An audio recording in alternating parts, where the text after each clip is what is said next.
In Bali's resort district of Nusa Dua, finance ministers from G20 countries are preparing to discuss a troubling issue, the state of the global economy.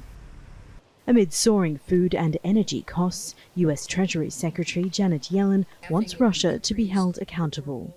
It's troubling to see how the war is contributing to higher energy costs, food insecurity, and hunger for the most vulnerable globally.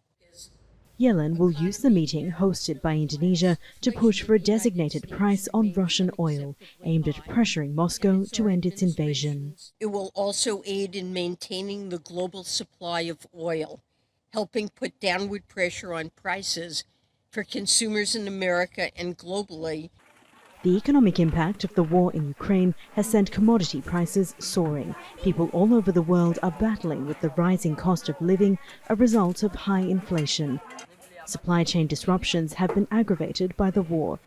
In the midst of a gloomy global economic outlook, Indonesia has stressed the need for unity. In the lead-up to these meetings, President Joko Widodo warned millions of lives are at stake if governments can't find solutions to the ongoing food crisis.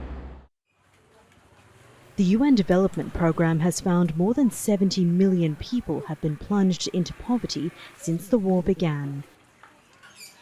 Among those struggling is Jakarta-based small business owner Fitriani.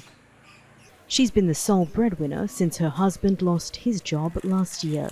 Now ballooning expenses mean she's struggling to keep her laundry business open and her family fed.